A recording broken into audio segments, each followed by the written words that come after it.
예, 이렇게 들으신 것처럼 더불어민주당이 오늘 본회의에서 법사위를 통과한 정부조직법 등에 대한 처리에 나섭니다. 국민의힘은 필리버스터를 예고했는데 관련 내용 오늘 두 분과 함께 짚어보도록 하겠습니다. 네, 박수현 더불어민주당 의원, 유이동 전 국민의힘 의원 스튜디오에 자리하셨습니다. 두 분 어서 오십시오. 안녕하십니까? 예, 네, 안녕하십니까? 반갑습니다. 오늘 국회에서는 법사위를 통과한 이 정부조직법 등에 대한 처리가 있습니다. 당초 저희가 앞서서는 이제 언론 보도를 통해서는 민주당에서 이 쟁점 법안을 비롯해서 한 비쟁점 법안 60여 개도 함께 처리할 예정이다라고 알려져 있었는데 일단 지금 보도되는 걸 보니까 우선 4개 법안만 처리한다고 합니다. 그 배경에 대해서 먼저 좀 들어보겠습니다. 예, 국회가 열리면 또 본회의가 열리면 당연히 민생과 관련된 비쟁점 법안을 처리하기를 국민이 기대하고 그렇죠. 계시지 않습니까? 예.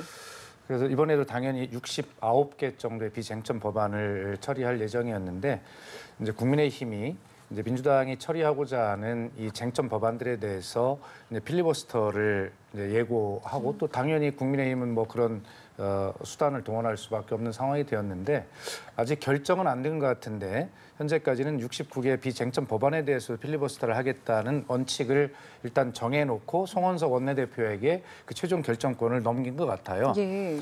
그런 측면에서 민주당으로서는 그 비쟁점 법안에 대한 그 필리버스터가 들어오면 한 2달 이상 계속 해야 될 상황이어서 그것을 잠시 미루더라도 꼭 이 정부의 출범에 필요한 그런 그 조직법에 관련된 연계 법안 이 4가지 요거만큼은 꼭 빨리 처리를 해야 되겠다는 그런 입장에 있습니다. 30일에 국무회의가 있기 때문에 예. 29일까지 처리를 해야 되거든요.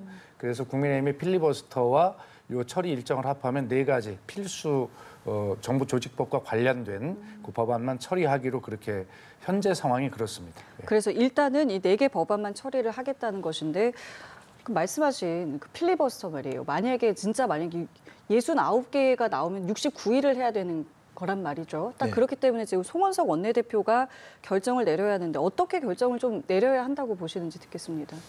글쎄요, 이 당초 정부조직법이 예. 당초 그 특검 3법의 개정과 연장과 관련돼서 이렇게 함께 패키지로 묶여 있었던 건데 지금 민주당에서 그 합의를 파기함으로써 이것이 분리가 돼 버렸거든요.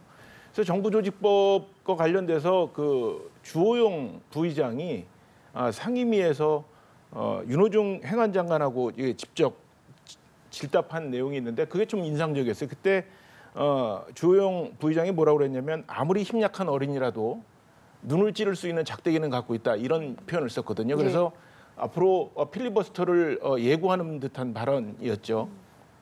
그러니까 지금 여당 입장에서는 조금 힘들고 더디 가는 것 같지만 결과론적으로는 훨씬 빨리 가고 효과적으로 가는 방법이 야당과 같이 원내에서 협의해서 가는 방법이다. 지금 이러한 필리버스터 논란 속에서 알 수 있는 것처럼 사실 야당으로서 쓸 수 있는 최후의 카드를 계속 쓰게 되면 사실은 원내 정상적인 진행이 좀 어렵지 않겠나 이런 생각을 갖고 있습니다. 알겠습니다. 오늘 본회의 전에 이 부분과 관련해서 의총이 좀 있을 거라고 하니까요. 관련 내용은 저희가 좀 지켜보도록 하겠습니다. 네, 다음 소식 이어가 보도록 할 텐데요. 민주당이 조희대 대법원장 청문회를 추진하기로 결정한 이후에 정치권 공방도 갈수록 거세지고 있습니다. 관련 발언 저희가 준비해봤는데요. 듣고 나서 대담 이어가 보겠습니다. 대법원장이 뭐라고 이렇게 호들갑입니까? 추미애 법사위원장을 비롯한 법사위원들께서는 열심히 해주시기 바랍니다. 아주 고약한 지금 사법 파괴가 시작되었다고 보고요. 음모론이 오히려 핵심이다. 그래서 음모론의 진실을 밝히는 그런 청문회를 하겠다는 것이고. 네, 정청래 대표와 나경원 의원의 발언 이어서 듣고 왔는데요. 정청래 대표 같은 경우에는 대법원장이 뭐라고 이렇게 호들갑이냐 라면서 조 대법원장 청문회의 필요성을 계속해서 이제 강조를 한 상황이고 반면 국민의힘에서는 지금 3권 분립을 흔드는 일이라며 거세게 반발하고 있고 이에 맞서서 이제 4인 회동설에 대한 청문회를 추진하겠다라는 입장을 밝히지 않았겠습니까? 이 청문회의 필요성에 대해서 어떻게 보시는지 좀 여쭤보겠습니다. 당연히 필요하다고 보고 있고요. 그러나 지금 우리 시청자 또 국민 여러분께 꼭 말씀드리고 싶은 것은 정청래 대표의 표현대로 민주당이 조희대 대법원장의 사퇴나 또 지기현 재판장의 교체나 이런 것을 구체적으로 목표로 하고 있는 것이 아닙니다. 지금 문제는 내년 1월 6일이면 윤석열 전 대통령이 구속기한 만료로 재판이 끝나기 전에 풀려날 가능성이 지금 매우 높아지고 있는데 그 원인은 현재 저희가 침대 재판이라고 하고 있지 않습니까? 물론 윤석열 전 대통령이 계속 출석을 거부하거나 재판에 비협조적인 모습을 보이면서 시간이 길어지는 측면도 있습니다만 그것을 강하게 끌고 나가는 그런 면을 반드시 이 내란 재판을 신속하고 공정하게 끝내겠다는 사법부 의지가 보이지 않는다. 그래서 내년 1월 6일이면 구속기한 만료로 윤석열 전 대통령이 풀려날 가능성이 매우 현실화되고 있다라고 하는 불안을 민주당은 가지고 있는 겁니다. 그렇기 때문에 이 내란 재판을 지연하지 말고 신속하고 공정하게 빨리 윤석열 전 대통령의 구속기한이 만료되기 전에 재판을 해야 된다라고 하는 이것을 지금 촉구하는 압박 전략이라고 분명하게 여러 차례 밝히고 있어요. 그렇기 때문에 나경원 의원께서 말씀하시는 왜 조희대 대법원장을 가지고 삼권 분립 또는 사법권 독립을 침해하는 이런 짓을 하느냐라고 하시지만 그러나 그것은 단순하게 현상을 보는 것이고 그 큰 기저에는 바로 이렇게 내란 재판이 지연되고 있고 이것이 현실화될 가능성이 매우 높다라고 하는 그런 걱정을 민주당은 하고 있는 것입니다. 압박 전략이라는 말씀을 다시 한번 드리고 이 압박에 대해서 사법부가 국민의 눈높이에 맞는 국민의 불안을 해소할 수 있는 그런 반응을 실효적 조치를 빨리 좀 내놓기를 지금 촉구하고 있다 이렇게 보시면 되겠습니다. 내용에 대해서 입장 듣겠습니다. 민주당의 대변인이시니까 뭐 지금 주신 말씀이 민주당의 이제 공식 입장이 되겠죠. 그런 측면에서 보면 매우 환영할 만한 일입니다. 다만 그 압박이라고 말씀을 하시는데 지금 이 압박이 너무 지나쳐서 저 비례잡자고 초과상관 다 태우는 격이다. 이 청문회에 그 언제 대법원장을 국회 청문회에 불러본 적이 있는가. 그리고 지금 대법원장이 국회에 출석하는지 안 하는지의 여부가 우리나라에서 가장 중요한 국정 정책 우선순위의 1번, 2번, 3번 정도 되는가? 저는 그렇지 않다고 생각을 하거든요.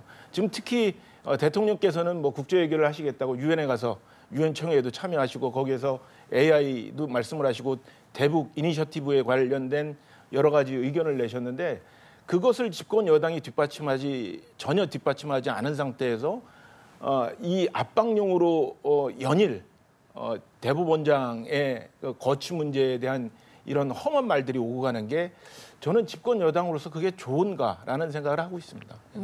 지금 말씀하신 것처럼 대법원장이 뭐 출석하지 않아도 청문회는 진행이 될 것이고, 근데 불출석하게 될 경우에 뭐 국정조사, 탄핵 뭐 이런 부분에 대한 이야기들도 지금 나오고 있는데 관련해서는 어떻게 좀 봐야 되는 겁니까? 지금 하시는 말씀은 제가 당의 수석 대변인으로서 이런 압박이다, 민주당의 전략이다. 이 전략은 사실 공개돼서는 안 되는 거거든요. 그런데 이거를 수십 번을 공개를 했습니다. 이 방송에서도 공개하고 있고. 그만큼 이 분명한 사실에 대해서 사법부가 국민의 불안을 잠재울 수 있는 내란 재판을 지연하지 않겠다라고 하는 그 얘기를 해야 되는데 전혀 그 얘기를 하지 않고 있어요. 그래서 대법원에서 지기현 재판부에 법관 한 명을 늘리겠다라고 하는 조치를 내놨잖아요. 네. 자, 그런데 한번 보십시오. 지기현 그 재판장과 그 좌우 배석 판사의 연차가 15, 16년씩 납니다. 다시 말해서 판사는 3명이지만 결과적으로 지기현 재판장 혼자 재판하는 그런 결과를 가져올 수밖에 없는 재판부 구조예요. 그러니까 지난번에 다른 국민은 전부 다 구속기한을 날짜로 계산했습니다. 대한민국이 생긴 이래로. 근데 왜 윤석열 전 대통령 딱 1인만 그때 한해서 왜 시간으로 계산을 해서 왜 그때 석방을 했습니까? 그게 국민이 이해가 됩니까? 그런 지기현 재판부가 이 1월 6일 날 재판을 지연해서 윤석열 전 대통령을 다시 석방되게 하지 않는다는 보장이 없는 거죠. 날짜는 가고 있고. 그런데 이번에 법관 한 명을 증언했다고 국민에게 저희는 이렇게 했습니다라고 하지만 또 역시 지기현 재판장과 비슷한 경력을 가진 그런 어떤 재판관을 늘린 게 아니라 역시 15, 16년 연배 차이가 나는 똑같은 재판관 한 명을 찔끔 늘린 거예요. 그렇기 때문에 이 재판을 신속하고 공정하게 하겠다는 의지가 사법부에 없다라고 민주당은 걱정하고 있는 것입니다. 그런 측면에서 압박 전략을 이야기했고 지금 말씀하신 대로 예. 앞으로 남은 것은 국정조사, 탄핵 뭐 이런 것들을 이야기할 수 있다라고 이미 밝혔어요. 그것은 누구한테 달려 있느냐? 사법부에 달려 있다. 그러므로 민주당 보고 속도 조절하라라고 그렇게 요구도 많으시고 우리 유희동 의원님처럼 걱정도 해주십니다. 집권당을. 그러나 집권당으로서 더 큰 책임은 이 내란을 신속하게 종결하고 내년 초에 윤석열이 다시 풀려나지 않도록 하는 이 책임도 민주당이 함께 지고 있다. 그리고 유 의원께서 걱정해 주시는 그런 집권당으로서의 어떤 민생이나 또 외교 안보 등 이런 사안도 차곡차곡 잘 챙겨가고 있다. 최선을 다하겠다는 말씀을 드립니다.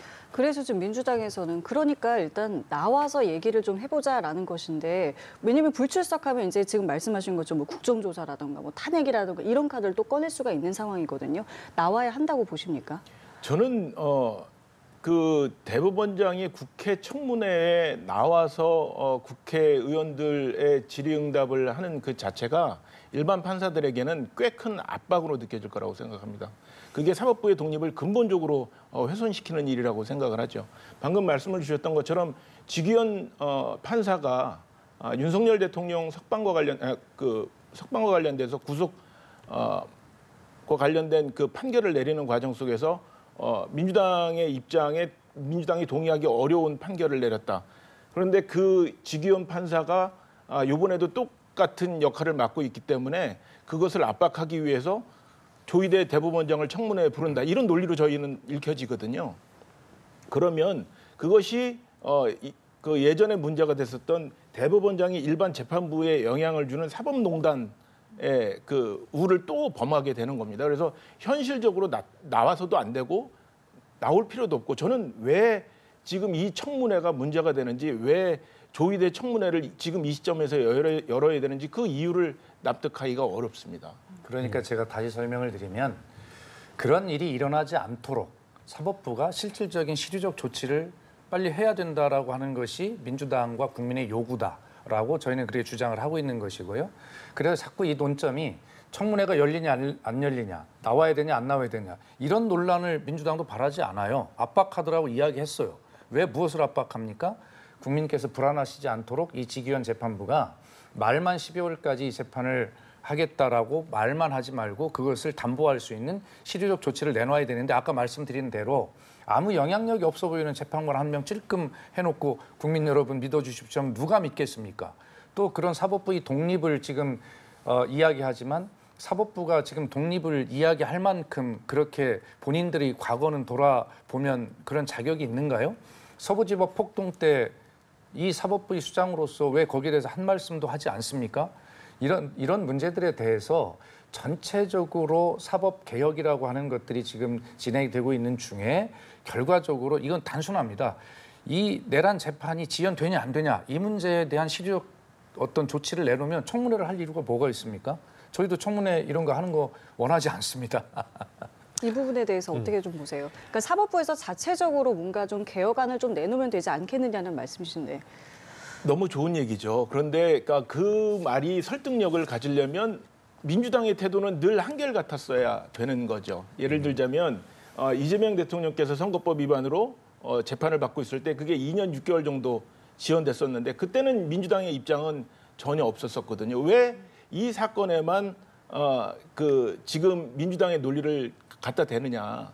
그러니까 민주당이 설득력을 갖기가 어렵다는 거죠. 그 설득력을 갖기 어려운 상황 속에서 청문회를 열어야 되겠다고 법사위원장서부터 장 대표서부터 모든 분들이 이렇게 큰 온 나라의 뉴스를 도배할 정도의 이런 뉴스량을 쏟아내고 계시기 때문에 저희 입장에서는 우려하지 않을 수가 없는 겁니다. 예. 설득력도 없고. 네, 이 내용도 좀 두 분께 여쭤볼게요. 이번에 조희대 대법원장 청문회 추진 과정에서 민주당 지금 원내 지도부와 이 법사위 측에서 뭐 관련해서 좀 상의 없이 논의 없이 법사위에서 단독으로 이제 추진한 건 아니냐라는 논란이 일기도 했는데 이 부분에 대해서 뭐 김병기 원내대표가 당시 좀 불쾌감을 표시했다라는 보도도 나왔고요. 실제 당내에서 분위기가 어떤지도 궁금합니다.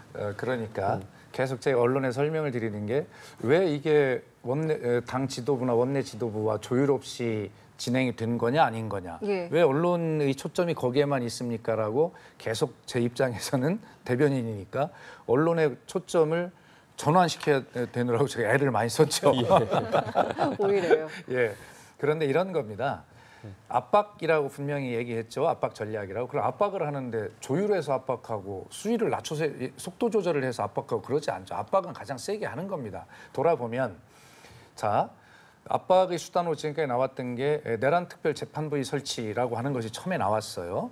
그러자 바로 김병기 원내대표가 그것은 아니고 내란 전담 재판부예요라고 톤 다운을 시키지 않습니까? 자 압박은 세게 나가고 그것은 개별 의원 차원이나 특위 차원이나 상임위 차원에서 세게 나가고 그리고 그것에 대한 사법부의 반응을 보면서 지도부가 또 속도를 조절해 나가는 그런 일관된 전략을 가지고 있습니다. 그 뒤에 나온 것은 뭐냐면 특검 수사를 요구했고요. 그 뒤에 나온 것은 내란 특별 재판부뿐만이 아니라 그 다음에는 국정농단 전담 재판부, 그 다음에 최혜병 전담 재판부까지도 하겠다. 그러나 그것도 지도부가 조율을 해서 지금 그런 얘기가 안 나오지 않아요? 이번에도 법사위 차원에서 세게 조의대 청문회를 압박하도록 세게 활용한 겁니다. 그리고 나서 이제 지도부가 그것을 또 톤 다운하고 조절하는 과정에 있는 것이죠. 김병기 원내대표는 일정을 좀 공유하지 그랬냐? 당대표도 마찬가지고요. 질르는데 좀 알려주면 질러라 뭐 이런 얘기이고 예. 당황하게 하지 말고 예. 그런 것인데 그 내용과 방향에 대해서 동의하지 않는 건 아니고요. 그러니까 바로 정청래 당대표가 최고위원회에서 더 세게 키우지 않았습니까? 예. 그러니까 그런 것을 보고 사법부의 반응을 보고 이 당 지도부가 톤 다운을 하거나 그걸 더 키우거나라고 하는 이 전략들을 지금 계속 풀어가고 있는 일관된 과정에 있는 것입니다. 예. 의원께서 이제 대변인으로서 뭐 설명을 해주셨는데 뭐 이해가 되셨는지 어떻게 공감을 하시는지도 여쭤보겠습니다. 의원님하고 너무 가까운 사이여가지고 뭐라고 뭐 면전에서 반박하기는 좀 어렵지만 사실 지금 말씀을 주셨는데 한 2분 정도 말씀을 주셨거든요. 근데 그 말씀이 무슨 말인지 저도 잘 모르겠어요. 왜냐하면 우리 원내대표를 윗이라고 하거든요. 그러니까 영국에서 윗이라고 표현을 하는데 윗이 뭐냐면 채찍이에요. 그러니까 원내대표가 맨 뒷자리에 앉아서 앞에 있는 사람들, 앞에 있는 국회의원들을 이렇게 조종한다는 그런 의미거든요. 원내대표가 이 사실을 모를 수가 있을까요? 이게 다른 사람을 증인으로 부르는 것도 아니고 다른 사람의 청문회를 하는 것도 아니고 우리나라의 대법원장입니다. 3부 요인 중에 한 분이죠. 그분을 청문회를 부르는데 이것이 갖는 정치적 의미나 파장을 몰랐다? 이것도 이해하기가 어렵잖아요. 그러니까 100번을 양보해서 민주당 내에서는 그 몰랐지만 잘 조율하고 있다라고 하니까 더 불안한 거예요. 그러니까 원내대표, 당대표도 모르는 이 원내 진행 상황들을 국민들은 어떻게 이해를 해야 되며 대변인님께서는 나오셔서 이건 그냥 단순한 압박이다. 너무 걱정하지 마셔라. 동요하지 마셔라라고 얘기를 하지만 이게 어디로 튈지 모르는 거거든요. 지금 대변인님은 여기 나와서 저희랑 이렇게 대담을 나누고 있습니다만 지금 원내에서는 또 다른 어떤 액션이 이루어질지도 모르는 일이기 때문에 저는 참 우려스럽게 보고 있고요. 이런 것들이 내부적으로 좀 빨리 조율이 끝났으면 좋겠다. 지금 이 문제보다도 우리에게 주어진 우리 앞에 놓여진 국가적 난제들이 훨씬 더 많다라는 말씀을 드리고 싶습니다. 예. 자, 그럼 이것도 좀 여쭤볼게요. 저희가 지금 거의 매일 법사위 상황을 좀 다루고 있습니다. 법사위 상황을 정말 다루고 있는데 추미애 법사위원장이랑 나경원 위원회의 어떤 이런 발언들 이런 것도 전략이라는 또 해석이 또 나오고 있습니다. 지방선거와 맞물려서 이게 지방선거를 노린 어떤 하나의 전략이다라는 이제 해석들도 나오고 있는데 이 부분에 대해서는 어떻게 좀 보고 계세요? 뭐 결과론적으로 그런 해석들도 있습니다. 그러나 그것을 위해서 지금 저런 어떤 법사위의 갈등을 만들어내고 대립한다라고 하는 것은 너무 한가한 해석이다 이런 생각이 들고요. 거듭 말씀드리지만 지금은 대한민국을 정말 누란의 위기로 몰아넣었던 대한민국이 망할 수도 있었던 그런 12.3 위헌 불법 비상계엄을 어떻게 정리하느냐의 과정에 있습니다. 유희동 의원님 말씀대로 이것이 빨리 끝났으면 좋겠죠. 저희도 이 내란 종식을 신속하게 빨리 끝내야 집권당으로서 어떤 민생과 경제에 올인함으로써 내년 지방선거에 국민으로부터 칭찬을 받아서 저희가 다시 지방선거를 이길 수 있는 그런 길로 갈 수 있거든요. 그 집권당이니까요. 그런데 어떤 집권당이 바보처럼 그런 어떤 이 혼란 속으로 가서 지방선거를 이기려고 하겠습니까? 그건 불가능하죠. 그렇기 때문에 지금 법사위 저런 상황은 내란을 빨리 종식시키려고 하는 그런 조치들이 이루어지고 있는데 그것에 대해서 국민의힘이 아직도 저희가 주장하잖아요. 국민의힘이 내란 동조정당이다. 이렇게 지금 하잖아요. 그런 오명에서 벗어나려면 저렇게 이 문제를 가지고 이 문제는 지금 여야의 문제가 아니라 함께 협력을 해서 빨리 끝내야 될 문제입니다. 국민의힘도 12.3 비상계엄이 잘못되었다라고 인정을 하잖아요. 그런데 탄핵은 잘못된 것이 아니다라는 일부 의견을 가진 국회의원들이 있기 때문에 지금 저런 사나운 일들이 일어나고 있는 것입니다. 그래서 이 문제는 다시 한번 말씀드리지만 여야 간에 협력해서 빨리 내란을 종식하고 국민의 민생을 돌보는 그런 길로 여야가 함께 나가면서 내년 지방선거는 바로 그런 어떤 민생을 가지고 경쟁하는 정상적 구도가 빨리 되기를 바라고 있고 아마 내년 초부터는 그렇게 되리라는 어떤 소망을 가지고 있습니다. 예. 제가 보기에는 지방선거용으로 추미애 위원장께서 저런 발언을 하시는 것보다는 당대표용이 아닌가 저는 그렇게 생각을 해요. 그러니까 정청래 위원장 학습효과라고 할까요? 그러니까 정청래 당대표께서 법사위원장을 하면서 충성도 높은 강성 지지자들에게 많은 인지도를 높였고 그걸 바탕으로 또 당대표가 되셨기 때문에 지금 추미애 위원장께서 하시는 이런 일련의 과정들이 매우 닮아 있다라는 생각이 듭니다. 저는 그래서 지방선거보다는 당대표용이 아닐까 이런 생각을 하고 있습니다. 알겠습니다. 이 내용도 두 분께 바로 여쭤볼 텐데 국민의힘이 지난주 이제 대구에서의 장애 집회를 시작으로 이번 주에는 주말에 이제 서울 장애 집회를 계획 중입니다. 장동혁 대표, 김문수 전 장관까지 만났고 지금 지지층 결집에 나서고 있는 상황인데 당 내부에서도 여러 가지 이 효용성에 대해서 이야기가 나오고 있는 상황입니다. 앞서 저희가 뭐 전략이란 표현을 썼었는데 국민의힘의 이러한 장애 집회 전략에 대해서 그런 관점에서 어떻게 바라보고 계시는지 여쭤보겠습니다. 매우 그 수준이 낮은 전략이다 이렇게 평가하겠습니다. 왜 그러냐면 사실 야당이 장애로 나가는 건 최후의 순간에 최후의 카드거든요.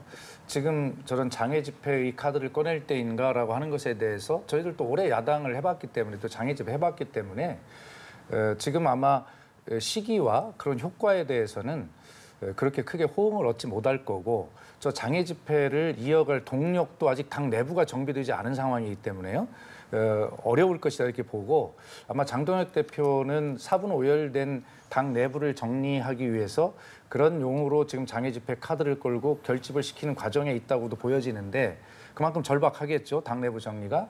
그래야 여당과 싸울 힘도 생길 거니까요. 그런데 지금 시기와 이런 것들이 매우 잘못 선택된 그래서 서울 집회가 끝나면 동력을 급히 잃어버릴 그럴 확률이 매우 높아 보인다 이런 생각이 듭니다.